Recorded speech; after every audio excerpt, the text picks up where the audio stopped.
So, what you're about to watch is Republican Senator Thom Tillis of North Carolina, a conservative who supported Trump, who backed the immigration crackdown, who is pro-law enforcement, to the point where he just told the room he's getting a plaque for the Capitol Police, using his 10 allotted minutes not to ask questions, but to conduct what he himself called a performance evaluation of DHS Secretary Kristi Noem, live, on the record, in front of the Senate Judiciary Committee, the Senate panel that oversees the Justice Department and law enforcement agencies. This happened yesterday, March 3rd, and by the end of it, he had accused her of potentially breaking federal law by blocking FEMA, the agency that sends disaster relief money to states after floods, hurricanes, and wildfires, called her response to the Minneapolis shootings a cover-up that endangers every ICE officer in the country, submitted a letter from her own inspector general showing she blocked or refused to cooperate with 10 internal investigations, and asked for her resignation,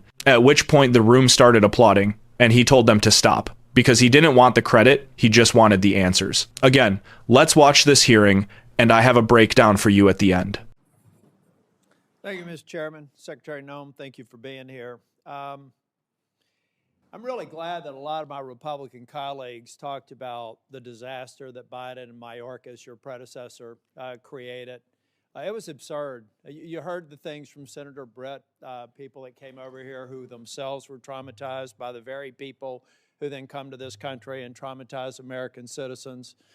You heard Senator Schmidt saying the same thing. A lot of us are very frustrated with the disaster that President Biden left behind and a failed DHS. It's why I'm angry, and it's why I've been critical of you, Secretary Noem, because we're missing an opportunity. Ladies and gentlemen, one of the reasons President Trump won a year and a half ago is because people were sick and tired of a Democratic administration's open border policy and allowing millions of people to come to this country, 1.7 million called gotaways. We don't even know where they are, but we know when you pay a premium to a cartel to get them into this country, they're bad people. Now, why have I been critical of Secretary Noem? Because I don't think we're focusing on, we have limited resources. ICE can't be everywhere at once. There's very few people in Capitol Hill that support law enforcement more than me, including the sworn ICE officers. In fact, I've just been told, fortunately, in about a week and a half, we're going to get a plaque on the wall over the Capitol, thanking the Capitol police officers and all the agencies that responded on January 6th. All those thugs have actually been pardoned, and yet we haven't thanked the Capitol police officers for their work here. So when I say I'm unapologetically pro-law enforcement, you can count in every single sworn officer in Homeland Security. So why am I disappointed with Secretary Noem? Because we're not going after enough people who did this damage at the expense of running numbers that Stephen Miller wants out of the White House. We just want numbers. We want 1,000 a day, 6,000 a day, 9,000 a day because numbers matter, right? No, they don't matter. Quality matters, not quantity. Quality. And what we've seen is a disaster. Under your leadership, Ms. Noem, a disaster. What we've seen is innocent people getting detained that turn out are American citizens. I could talk about the culture that's been created here with Stephen Miller aiding and abetting. I heard first reports that he was the one that said it was a domestic terrorist situation where 2 people lost their lives in Minneapolis. I've heard that report. Maybe you can refute it. I don't know that we'll have time for you to respond because I'm giving you a performance evaluation here. I'm not looking for a response. And I'm saying, Ms. Noem, that time after time after time I've been disappointed. But before I get back to looking at the vicious people that did this damage to these families, I want to talk a minute about FEMA. You have a policy right now that anything over $100,000 has to go through your desk for approval. I asked my staff, because I'm a management consultant, I don't try to do cheap shots in here, but the facts do not lie. This is your administration for FEMA response. This is President Trump's first administration. Which one would you like to have? If you're a state that has a $60 billion disaster, your biggest disaster in South Dakota that I can tell that when you were an elected official was about $500 million. So 1/100th of this single storm where thousands of people are hurting in North Carolina and you're just barely catching up. This is what competent FEMA leadership looks like. This is what incompetent FEMA leadership looks like. And people are hurting in Western North Carolina from the most significant storm they've ever experienced. This is what we need more of. I'm convinced you can't do it. If you're requesting a review of $100,000 and up, then it begs the question, why? Why would you be involved in that? Why would that be a policy? And in a minute, I'll ask about some people that are involved, some special government employees. Why are they involved in it? Thank you. Senator, no, that you can finish that $100,000 only had to do. And I will hold the clock until I finish. Okay. The bottom line is, I've done the analysis, and you can say whatever you want to. I've worked with a Democrat governor. I've worked with a Republican governor. I've worked with fiscal research. We have people contacting my office now to get the information to better understand the failure of this department. You failed at FEMA, and in fact, if I get to it, actually, why don't I cover this right now? The Homeland Security Act of 2002 expressly prohibits the Secretary of Homeland Security from restricting or diverting FEMA resources from the agency's mission. Based on your disaster response, the chart that I just showed you, I have reason to believe that you're violating the law, either knowingly or unknowingly. So I'll be asking and getting a submission to the record, submitting a question for the record, what the total amount of FEMA reimbursements are currently being held by DHS, awaiting for final approval. Held by DHS, awaiting for final approval for an agency that you should not be obstructing the disbursement on. I'm going to give you time to answer to it under penalty of perjury so that we can get it right. Now, going back to Minneapolis, why can't we just say we made a mistake? I will ask you one question, if you can just give me a quick response. Who does Tom Homan work for? You or the president? The president. Okay. Why is that? Because I believe the president recognized that you weren't getting it done in Minneapolis, and you're putting us further away from pointing to this. We're beginning to get the American people to think that deporting people is wrong. It's the exact opposite. The way you're going about deporting them is wrong. The fact that you can't admit to a mistake, which looks like under investigation, is going to prove that Ms. Good and Mr. Pretti probably should not have been shot in the face and in the back. Law enforcement needs to learn from that. You don't protect them by not looking after the facts. Not only should the FBI be investigating it, but every single law enforcement agency in that jurisdiction should be invited to it, so our law enforcement officers do not have this pall cast upon them. One of the reasons why ICE officers are having threats, and damn the people that threaten ICE officers, because so many of them are doing a good job, is because you've cast a pall on them by acting like we should investigate things differently. Officer-involved shootings have a formula that we should go through every time. And we're not going through that formula. As a matter of fact, in Ms. Good's case, I think that they were even saying that maybe there wasn't even a need to do it in the DOJ. I hope that that's changed. But I'm telling you, it was a civil rights review. I saw your frown. You can correct me if I'm wrong. But originally, Blanche said there wouldn't be an investigation. Folks, law enforcement, we've got to have their back. We've got to make it clear when they make a mistake, then they get corrected for it. But you don't walk away from it, and you've done it too many times. Now, Secretary, I read your book last week. And honestly, some of the parts of it impressed me, but some of it distresses me. And I'll give you a good example of one that does. The passage where you talk about killing a dog that was 14 months old. I train dogs, all right? And you are a farmer. You should know better. You should know that if you're going out to a hunting lodge and you're putting pheasants out and you're putting dogs out, you don't take a puppy out there. A 14-month-old dog is basically a teenager in dog years. You decided to kill that dog because you had not invested the appropriate time in training, and then you have the audacity to go into a book and say it's a leadership lesson about tough choices. It's in your book. We could play it if we had time. At that same lunch hour, you killed a goat. And you killed the goat because you said it was behaving badly. You are a farmer. You don't castrate a goat. They behave badly. You should have probably done that before. But my point is, those are bad decisions made in the heat of the moment, not unlike what happened up in Minneapolis. We're an exceptional nation. And one of the reasons we're exceptional is we expect exceptional leadership.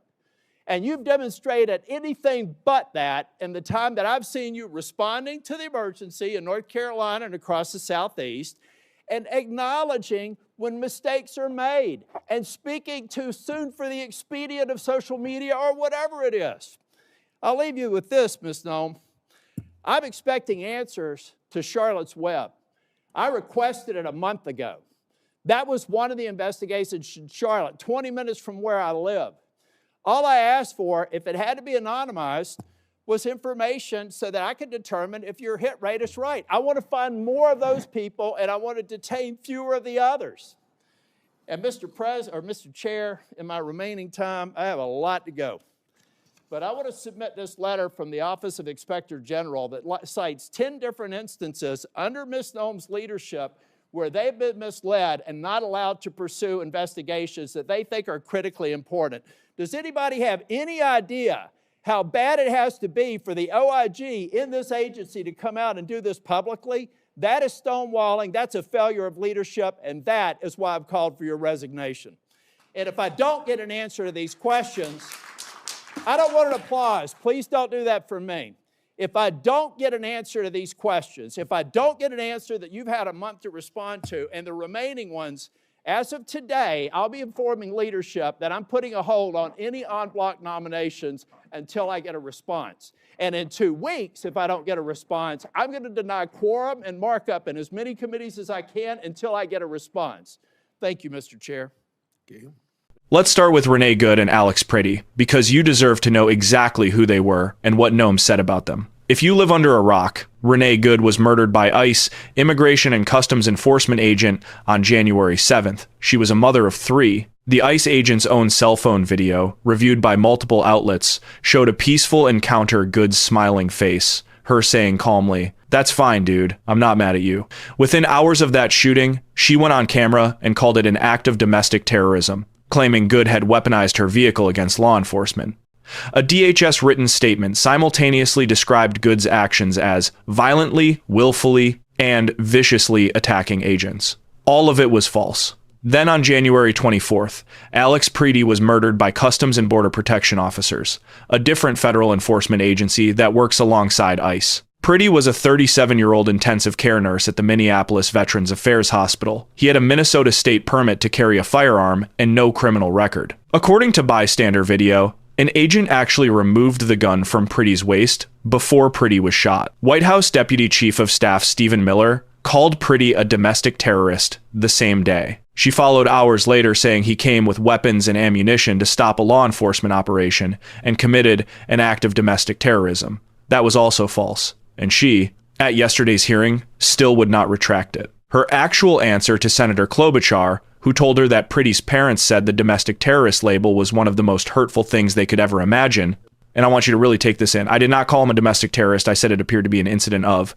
She didn't even finish the sentence. The Secretary of Homeland Security, defending herself in front of the United States Senate, could not finish the sentence. I've tried to think of a generous interpretation of that grammatical incompletion, and I simply cannot. Now here's what Tillis is adding. That puts this in an entirely different legal category. Federal law, specifically the law that created DHS in the first place, directly forbids the Secretary of Homeland Security from blocking or redirecting FEMA money and resources away from disaster relief. That's not an opinion, that's the law, written down on the books. And as the Assembly NC reported, she created a policy requiring her personal sign-off on any FEMA payment over $100,000. FEMA, the agency that responds to tornadoes and hurricanes. She made herself the bottleneck. While Western North Carolina was still recovering from Hurricane Helene, described by Tillis as a $60 billion disaster, every request for FEMA to pay back a state over $100,000 was sitting on her desk waiting for her signature. And the DHS Disaster Relief Fund, according to reporting from CBS News and Notice, is now nearly empty. She admitted yesterday that FEMA's ability to fund disaster response is virtually gone. And then there's the thing that I think is actually the most damning piece of information in that entire 10 minutes, the part about Tom Homan. He asked her simply, "Who does Tom Homan work for? You or the president?" And she said, "The president." That was the only time she got to speak. Because what he was pointing out, and what CBS News confirmed in their reporting on the hearing, is that after the Minneapolis shootings, Trump sent Homan to take over operations directly, going around her entirely. He used the fact that the president removed authority from her as evidence that she should resign. And he's not wrong. If you're the Secretary of Homeland Security and the president decides to route around you on your signature issue, that's not a reassignment. That's a verdict. One more thing. Tillis is retiring. He is not running again. He has zero political upside to doing this, no voters to keep happy, no future primary to survive. Which means when he says, "I've called for your resignation," and threatens to block nominations and bring Senate committee business to a standstill, he's not grandstanding. He's just saying what he actually thinks. And what he thinks, backed by a letter from her own Inspector General citing 10 separate investigations she blocked or refused to cooperate with, is that she has been an obstacle to accountability, an obstacle to disaster relief, and an obstacle to the credibility of the law enforcement officers she was hired to lead. So here's what this actually means for the country right now. If you live anywhere that gets hit by a natural disaster, a hurricane, a flood, a wildfire, a tornado, FEMA is the agency that's supposed to show up. According to her own testimony yesterday, the disaster relief fund is nearly depleted, and the agency has been pausing long-term recovery projects. DHS has been in partial shutdown for over 2 weeks. The people in Western North Carolina that he keeps referencing aren't abstractions. They are real people, still dealing with the aftermath of a $60 billion storm, waiting for reimbursements that are stuck behind a $100,000 approval threshold that may well violate federal law. It's a little like if your insurance company required the CEO to personally sign off on every claim over $100, except in this metaphor, the CEO is also busy calling your neighbor a terrorist on television. What Tillis laid out yesterday is a picture of a government department that has genuinely fallen apart from the inside. The official inspector, whose entire job is to catch wrongdoing inside the government, has been blocked from 10 separate investigations. A secretary who calls American citizens domestic terrorists and won't retract it even after video evidence proves her wrong. A FEMA structure that may be violating the very law that created it and defines what it's allowed to do. And this is happening while DHS is also partially shut down. Funding is nearly gone, and the agency is simultaneously being used to deploy thousands of agents to American cities. According to documented reporting, Good's death was one of multiple incidents in which ICE agents opened fire on civilians since September 2025 across several states, and the department's posture has been to defend them all before the facts are in. And for what? He named the real cost. Every honest, well-meaning ICE officer in the country is now working under a cloud. Because when your agency's leaders rush to call shooting victims domestic terrorists before the body is cold, and then refuse to walk it back when the video proves them wrong, you don't protect the officers, you expose them. You give every critic of law enforcement in America a receipts folder.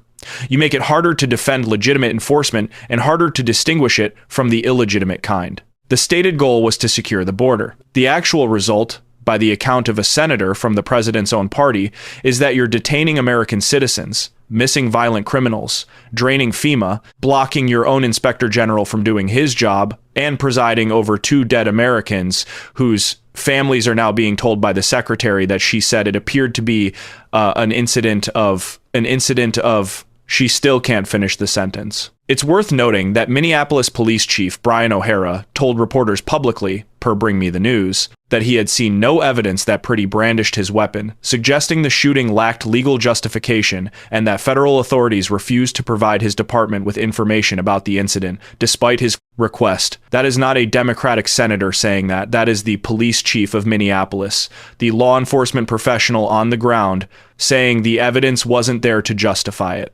Tillis's point about the standard rules for investigating police shootings having a formula we should go through every time isn't radical, it's literally standard police practice, and the Minneapolis police chief agrees with it. As of this morning, he has officially put a hold on Trump administration nominees and threatened to block Senate committees from doing any business at all until he gets answers to the oversight questions he has been waiting on for months. If you found this breakdown helpful, make sure to like the video and share it so more people can see what's going on. Drop your thoughts in the comments because I read them and I want to know what you think. Don't forget to subscribe and click the bell icon so you never miss the next update. Thanks for watching, and I'll see you in the next one.